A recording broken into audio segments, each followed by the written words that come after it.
السلام علیکم ورحمۃ اللہ وبرکاتہ، نحمدہ ونصلی علی رسولہ الکریم، اما بعد فاعوذ باللہ من الشیطان الرجیم، بسم اللہ الرحمن الرحیم، رب اشرح لی صدری ویسر لی امری واحلل عقدۃ من لسانی یفقہوا قولی۔ اور جب میرے بندے آپ سے میرے بارے میں سوال کریں تو کہہ دیجئے بے شک میں قریب ہوں، میں پکارنے والی کی پکار کا جواب دیتا ہوں جب وہ مجھے پکارے۔ تو ان کو چاہیے کہ وہ میرا حکم مانیں اور مجھ پر ایمان رکھیں تاکہ وہ ہدایت پائیں۔ لہٰذا ہم سب کے لیے ضروری ہے کہ ہم دعا کرتے رہیں، اللہ سے مانگتے رہیں۔ دعا کیا ہے؟ دعا کا مطلب ہے پکارنا، بلانا، اور یہاں مراد کیا ہے کہ انسان اپنی حاجات کے لیے، اپنی ضروریات کے لیے، اپنی مشکلات کو دور کرنے کے لیے یا اپنی بندگی کے اظہار کے لیے اپنے رب کو پکارے۔ یہ پکار ایک عبادت ہے، یہ صرف مدد مانگنا ہی نہیں، یہ عبادت کرنا ہے۔ اللہ رب العزت دیکھتا ہے، سنتا ہے، وہ یہ طاقت رکھتا ہے کہ جو چاہے کرے اور جب، جس وقت، جس کو جس چیز سے چاہے نواز دے۔ اس لیے اگر ہمارا یہ یقین ہے کہ ہمارا رب ایسا ہی ہے تو اس چیز سے ہمارے اندر دعا کا جذبہ اور زیادہ پیدا ہوگا۔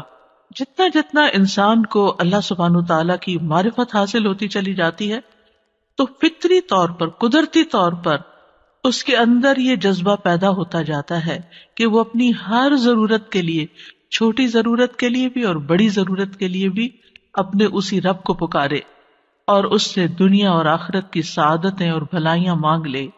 وہ اسی کو اپنا کارساز بنا لے، اسی کو اپنا مددگار سمجھے۔ اس لیے دعا کرتے رہنا چاہیے۔ دعا کا نہ کوئی خاص وقت مقرر ہے کہ اس وقت کا آپ انتظار کریں تو دعا کر سکتے ہیں، نہیں، آپ ہر وقت دعا کر سکتے ہیں۔ اور نہ ہی اس کے لیے کوئی خاص قسم کا عمل کرنے کی ضرورت ہے کہ وہ عمل کریں گے تو ہی دعا کر سکتے ہیں، نہیں۔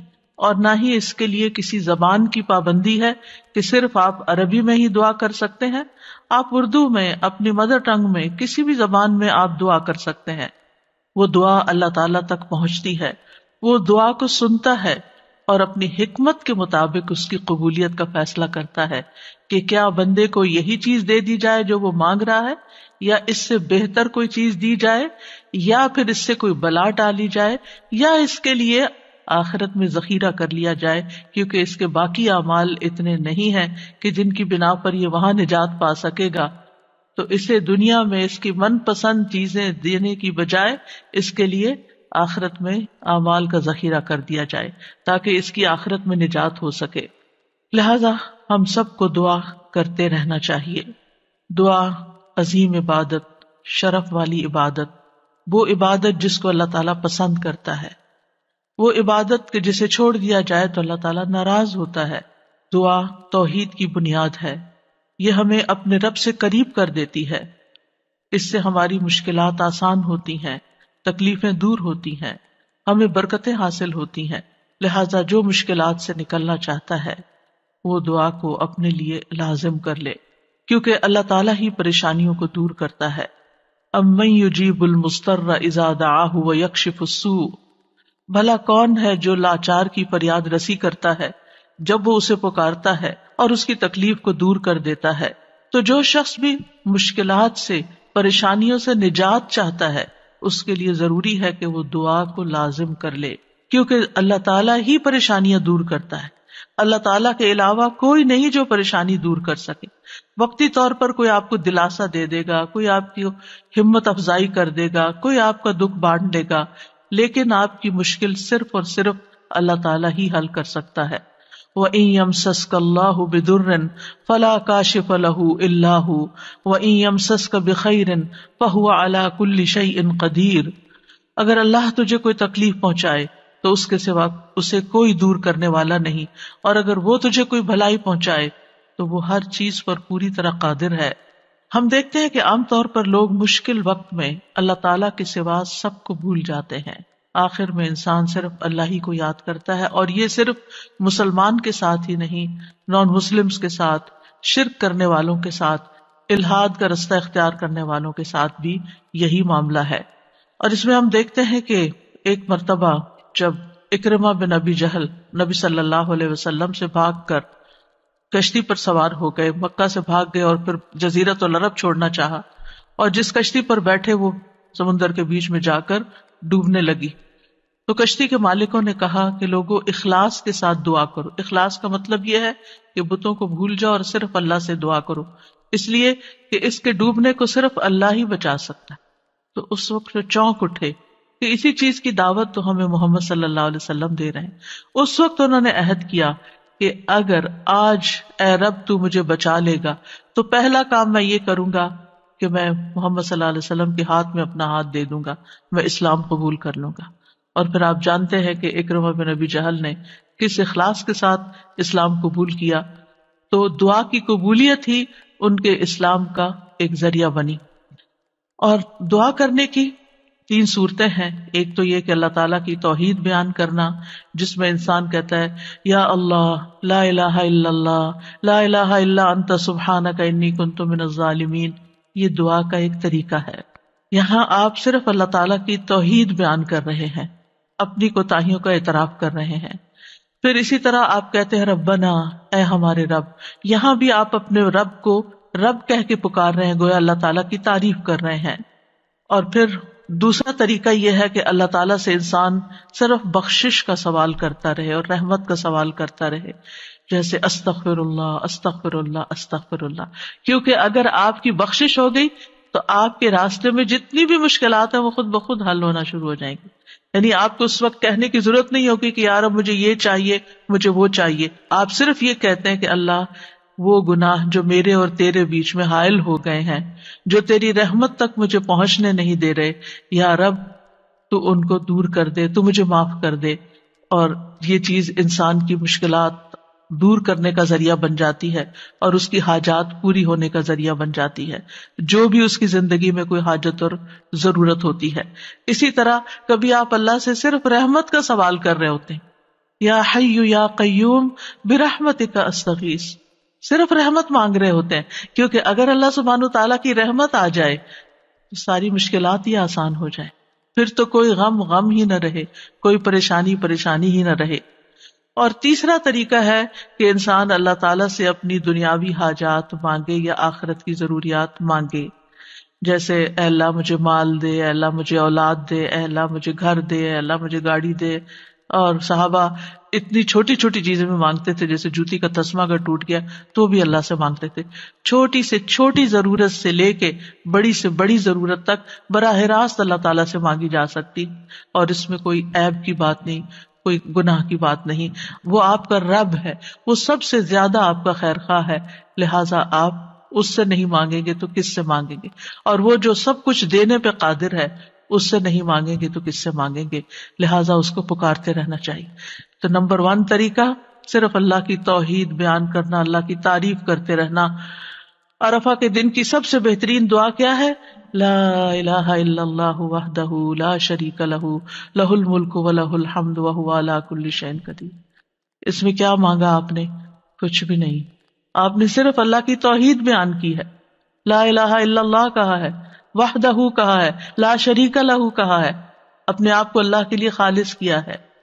یہ دعا ہے۔ اور پھر دوسرا یہ کہ استغفار اور رحمت کی دعا، اور تیسرا کوئی بھی ضرورت جو ہو کسی بھی زبان میں، کسی بھی چیز کی، روحانی، جذباتی، مادی، دنیا کی، آخرت کی، کوئی بھی چیز وہ مانگتے چلے جائیں۔ ہم دیکھتے ہیں کہ انبیاء علیہم السلام اپنی حاجات اللہ تعالیٰ کے سامنے رکھتے تھے، مشکل وقت میں اللہ تعالیٰ کی طرف رجوع کیا کرتے تھے۔ کانوا اذا فزعوا الى الصلاۃ، یہ حدیث ہے مسند احمد کی، کہ انبیاء پر جب بھی کوئی پریشانی آتی تو وہ نماز کی طرف متوجہ ہو جاتے تھے، نماز پڑھنے لگتے تھے۔ اور کل ہم نے پڑھا تھا کہ دعا کی 2 بڑی قسمیں ہیں، دعائے عبادت اور دعائے مسئلہ۔ کہ عبادت بھی بذات خود دعا ہے، دعائے حال ہے، یعنی ہم ایسی حالت میں ہیں، ایسی عبادت میں ہیں کہ جو اللہ کی رحمت کو ہماری طرف متوجہ کر رہی ہے۔ انسان سب سے زیادہ اللہ کے قریب کہاں ہوتا ہے؟ سجدے کی حالت میں، اقرب الیہ، لہذا خوب خوب وہاں دعا کرنی چاہیے. تو نماز بذات خود پریئر ہے، اس کو کہتے بھی پریئر ہیں. جو صلاۃ کا معنی بھی دعا ہے، تو وہ تو دعا کا مجموعہ ہے. اسی لیے وَاسْتَعِینُوا بِالصَّبْرِ وَالصَّلَاةِ، جب انسان پر کوئی مشکل آئے تو فوراً نماز کی طرف جائے اور نماز پڑھ کر اللہ تعالیٰ سے دعا بھی کرے. اور بذات خود اگر نوافل پہ نوافل بھی پڑھ رہا ہے یا طویل قیام کر رہا ہے، طویل سجدہ کر رہا ہے، تو یہ بھی ایک طرح سے دعا یا عبادت ہی کی حالت میں ہے. انبیاء علیہ السلام کی دعائیں کیوں قبول ہوئی؟ ہم ایک کے بعد ایک پیغمبر کے بارے میں قرآن مجید میں پڑھتے ہیں اور ہر پیغمبر کی دعا کے بارے میں پڑھتے ہیں کہ وہ قبول ہو گئی. کیوں؟ انہم کانوا یسارعون فی الخیرات ویدعوننا رغبا ورہبا. دو کام تھے ان کے. ایک تو یہ کہ وہ نیکی کے کاموں میں بہت جلدی کرتے تھے. یسارعون فی الخیرات، تو دعاؤں کی قبولیت کے لیے کیا ہے؟ نیکیوں میں جلدی کریں، نیکیوں میں دوڑ لگائیں، نیکیوں میں آگے بڑھیں. وَيَدْعُونَنَا رَغَبًا وَرَهَبًا، اور وہ ہمیں پکارتے تھے رغبت کے ساتھ بھی اور رہبت کے ساتھ بھی، امید کے ساتھ بھی اور خوف کے ساتھ بھی. تو انسان کو اپنے رب کو امید اور خوف دونوں طریقوں سے پکارنا چاہیے. تو ہم دیکھتے ہیں کہ آدم علیہ السلام پر جب پریشانی آئی، شیطان کے کہنے میں وہ آ گئے اور پھر انہوں نے دعا کی، ربنا ظلمنا انفسنا وان لم تغفر لنا وترحمنا لنکونن من الخاسرین، کہ اے ہمارے رب، ہم نے اپنی جانوں پر ظلم کیا، اگر تو نے ہمیں نہ بخشا، ہم پر رحم نہ کیا، تو ضرور ہم خسارہ پانے والوں میں سے ہو جائیں گے. تو کیا ہوا؟ اللہ تعالیٰ نے دعا قبول کی. فتلقى آدم من ربه کلمات فتاب علیہ انہ هو التواب الرحیم. اللہ سبحانہ تعالیٰ نے آدم علیہ السلام کی توبہ قبول کر لی. نوح علیہ السلام کی قوم نے ان کے ساتھ بہت برا سلوک کیا. کذبت قبلہم قوم نوح فکذبوا عبدنا وقالوا مجنون وازدجر فدعا ربہ انی مغلوب فانتصر. ان سے پہلے قوم نوح نے بھی جھٹلایا تھا، بس انہوں نے ہمارے بندے کو جھٹلا دیا اور کہنے لگے یہ مجنون ہے، اور وہ بری طرح جھڑک دیا گیا. یعنی قوم کے اوباش قسم کے لوگ ان کے ساتھ ڈانٹ ڈپٹ بھی کرتے تھے. اور بعض روایات میں آتا ہے کہ انہوں نے ان کو اتنا مارا کہ بے ہوش کر دیا. تو انہوں نے اپنے رب کو پکارا، انی مغلوب، رب میں مغلوب ہو گیا ہوں، میرا ان پہ کوئی بس نہیں چلتا، میں ان کے ساتھ ہر طریقہ آزما چکا ہوں، یہ نہیں مانتے، بس تو میری مدد کر. کیا ہوا؟ اللہ تعالیٰ فرماتے وَنُوحًا إِذْ نَادَى مِن قَبْلُ فَاسْتَجَبْنَا لَهُ فَنَجَّيْنَاهُ وَأَهْلَهُ مِنَ الْكَرْبِ الْعَظِيمِ. اور نوح کو بھی جب اس نے اس سے پہلے پکارا تو ہم نے اس کی دعا قبول کر لی، پھر اسے اور اس کے گھر والوں کو بہت بڑی گھبراہٹ سے بچا لیا. وَلَقَدْ نَادَانَا نُوحٌ فَلَنِعْمَ الْمُجِيبُونَ، اور بلا شبہ یقیناً نوح نے ہمیں پکارا تو یقیناً ہم بہت اچھے قبول کرنے والے ہیں. اللہ تعالیٰ نے ان کی دعا قبول کر لی اور پوری قوم کو ڈبو دیا سوائے ایمان والوں کے، اور اپنے بندے کا بدلہ لے لیا. یونس علیہ السلام کی مثال ہمارے سامنے ہے کہ جب اپنی قوم سے ناراض ہو کر، غضبناک ہو کر چلے گئے تھے، چلتے چلتے سمندر تک، سمندر سے کشتی میں، کشتی سے مچھلی کے پیٹ میں، اور مچھلی چلی گئی سمندر کی تہہ میں، اندھیروں پر اندھیرے. فنادا فی الظلمات الا الہ الا انت سبحانک انی کنت من الظالمین. تو اس نے اندھیروں میں پکارا، تیرے سوا کوئی معبود نہیں، تو پاک ہے، یقیناً میں ظلم کرنے والوں میں سے ہوں. تو ہم نے اس کی دعا قبول کر لی اور اسے غم سے نجات دے دی. اور اسی طرح ہم ایمان والوں کو نجات دیتے ہیں، اوروں کو بھی دیں گے. ان ساری مثالوں میں ہمارے لیے سبق ہے. ہمارے حالات کتنے بھی تنگ ہوں، ہم کتنی بھی پریشانی میں ہوں، لیکن پیغمبروں سے زیادہ پریشانی ہم پر نہیں آئی. بعض جگہوں پر آتا ہے کہ آدم علیہ السلام 300 سال تک یہ دعا کرتے رہے، روتے رہے کہ مجھ سے غلطی ہوئی ہے. بالآخر رب نے ان کو کلمات سکھائے اور پھر دعا انہوں نے مانگی اور ان کی نجات ہوئی. بعض اوقات آزمائشیں لمبی ہو جاتی ہیں، لیکن ہمیشہ یقین رکھیے کہ رب سنتا ہے، وہ ضرور سنے گا، وہ کبھی بھی مجھے محروم نہیں کرے گا. لم اکم بدعائک رب شقیہ، تجھ سے مانگ کر اے رب میں کبھی بھی نامراد نہیں ہوا، تو ضرور سننے والا ہے. پھر ایوب علیہ السلام 18 سال تک ایک بیماری میں مبتلا رہے ہیں. وَأَيُّوبَ إِذْ نَادَى رَبَّهُ أَنِّي مَسَّنِيَ الضُّرُّ وَأَنْتَ أَرْحَمُ الرَّاحِمِينَ فَاسْتَجَبْنَا لَهُ فکشفنا ما به من ضر وآتیناہ اہلہ ومثلہم معہم رحمتا من عندنا وذکری للعابدین۔ اور ایوب جب اس نے اپنے رب کو پکارا کہ بے شک مجھے تکلیف پہنچی ہے اور تو رحم کرنے والوں میں سب سے زیادہ رحم کرنے والا ہے، تو ہم نے اس کی دعا قبول کر لی، بس اسے جو تکلیف تھی دور کر دی، اور اس کے گھر والے اور ان کے ساتھ اتنے ہی اور عطا کر دیے اپنے پاس سے رحمت کے طور پر۔ ان لوگوں کے لیے یاد دہانی ہے یہ جو عبادت کرنے والے ہیں۔ یعنی بعض اوقات انسان سوچتا ہے میں عبادت بھی کرتا ہوں، میں اللہ تعالیٰ کی حرام کردہ چیزوں سے بھی بچتا ہوں، لیکن میں دعا کرتا رہتا ہوں مگر میری دعا نہیں سنی جاتی، معلوم نہیں کیوں۔ اب دیکھیے کس طرح یعقوب علیہ السلام سال ہا سال تک، بعض روایات میں 40 سال اور بعض میں اس سے بھی زیادہ وقت کے لیے وہ بیٹے سے جدا ہوئے تھے اور مسلسل دعا کرتے رہے، مایوس نہیں ہوئے۔ اللہ تعالیٰ نے بالآخر ان کی دعا سن لی۔ چھوڑنا نہیں، پیچھے نہیں ہٹنا۔ ایوب علیہ السلام نے کہا تھا انی مسنی الضر وانت ارحم الراحمین، اللہ مجھے تکلیف پہنچی ہے اور تو سب سے بڑا رحم کرنے والا ہے، تو سب مہربانوں میں سے بڑھ کر مہربان ہے، تو مہربانی نہیں کرے گا تو اور کون کرے گا۔ تو یہاں انہوں نے اللہ تعالیٰ کی رحمت کی فریاد کی۔ پھر ابراہیم علیہ السلام مشکل ترین حالات میں اللہ تعالیٰ پر توکل کرتے ہیں۔ ابن عباس کہتے ہیں کہ یہ کلمہ حسبنا اللہ ونعم الوکیل ابراہیم علیہ السلام نے اس وقت کہا تھا جب انہیں آگ میں ڈالا گیا تھا، اور ان کے اس کلمے کی وجہ سے ان پر آگ ٹھنڈی ہو گئی، کیونکہ انہوں نے کہا تھا حسبنا اللہ ونعم الوکیل، حسبنا اللہ، اللہ ہمیں کافی ہے۔ یہ بھی پکارنے کا ایک انداز ہے، اللہ کی رحمت کو طلب کرنے کا ایک انداز ہے۔ اور ان کے اس کہنے پر اللہ سبحانہ وتعالیٰ نے کیا فرمایا، قلنا یا نار کونی بردا وسلاما علی ابراہیم، اے آگ تو ابراہیم پر سراسر ٹھنڈک اور سلامتی والی بن جا۔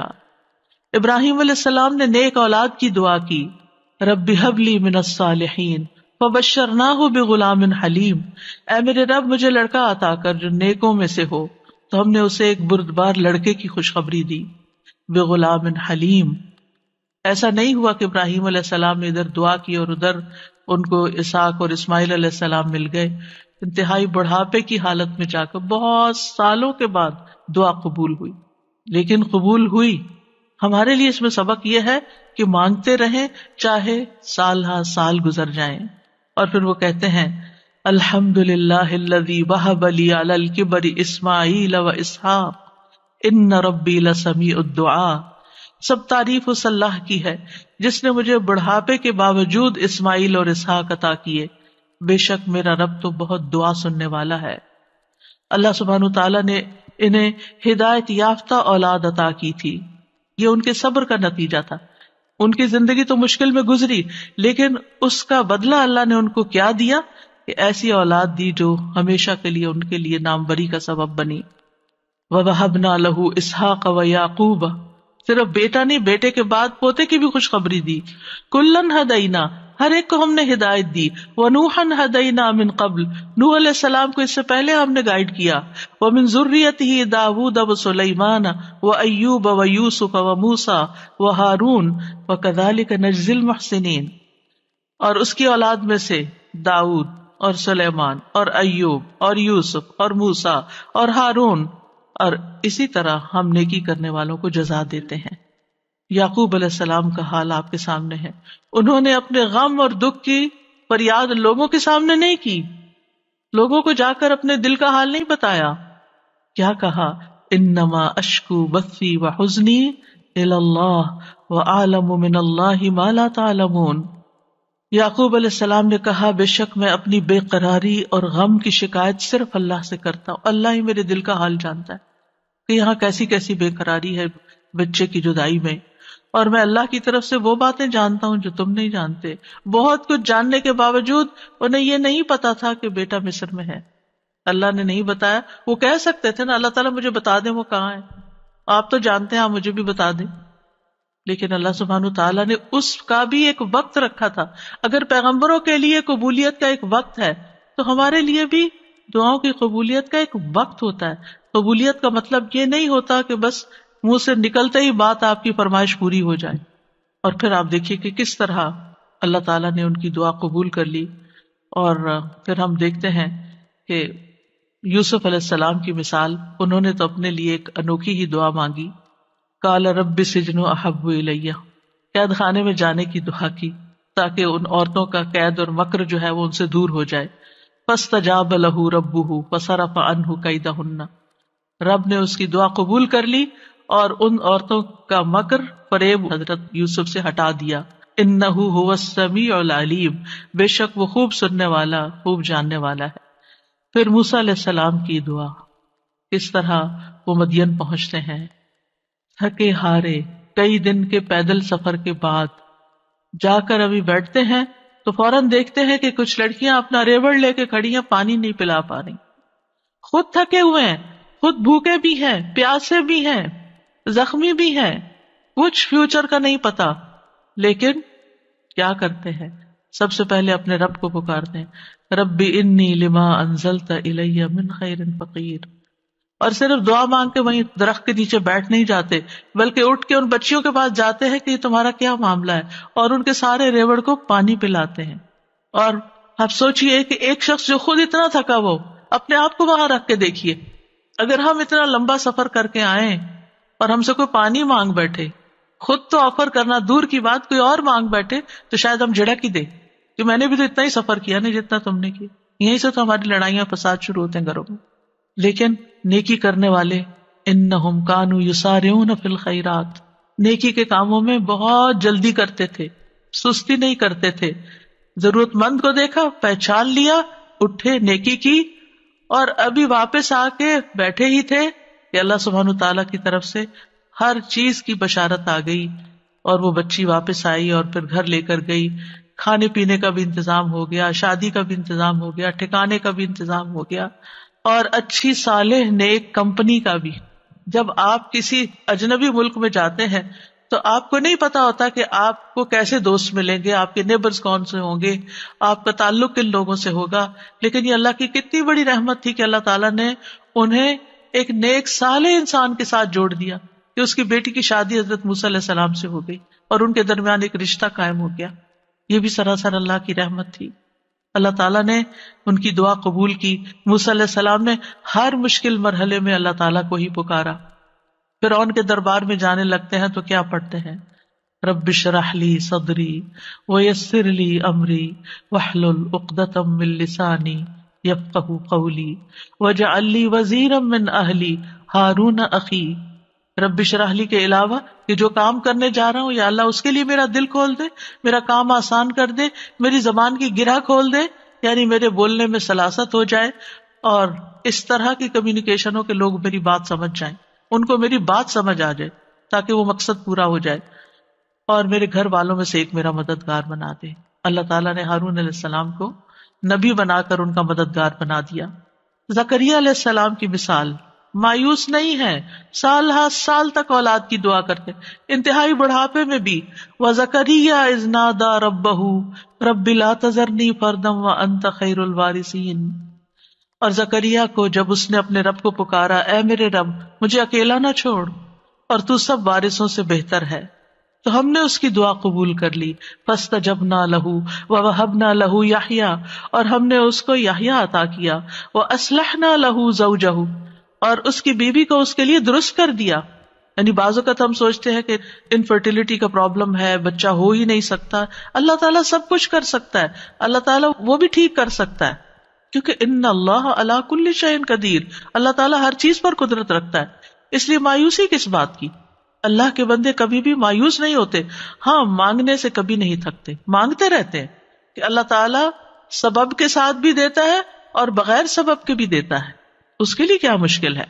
پھر نبی صلی اللہ علیہ وسلم کس طرح دعا کرتے ہیں، استستغیثون ربکم فاستجاب لکم انی ممدکم بألف من الملائکۃ مردفین. جب تم اپنے رب سے مدد مانگ رہے تھے تو اس نے تمہاری دعا قبول کر لی کہ بے شک میں 1000 فرشتوں کے ساتھ تمہاری مدد کرنے والا ہوں جو ایک دوسرے کے پیچھے آنے والے ہیں. کس طرح نبی صلی اللہ علیہ وسلم بدر کے میدان میں فریادیں کر رہے تھے، اپنے رب کو پکار رہے تھے. دیر اینڈ دن خوشخبری آ گئی کہ فرشتوں سے مدد کی جائے گی. انبیاء علیہ السلام کے علاوہ ہم دیکھتے ہیں کہ دیگر افراد بھی جنہوں نے اللہ تعالیٰ سے دعا کی اللہ سبحانہ تعالیٰ نے ان کی دعا سن لی. سورۃ المؤمن میں جو مرد مومن ہے، جو فرعون کے دربار میں سے ہی ایک شخص اٹھتا ہے اور پھر وہ لوگوں کو نصیحت کرتا ہے اور کیا کہتا ہے، فَسَتَذْكُرُونَ مَا أَقُولُ لَكُمْ وَأُفَوِّضُ أَمْرِي إِلَى اللَّهِ ان اللہ بصیر بالعباد. فرعون کے دربار میں ایک شخص کا اٹھ کر لوگوں کو سمجھانا، فرعون کو سمجھانا، خوب خوب نصیحتیں کرنا، کھلم کھلا موسیٰ علیہ السلام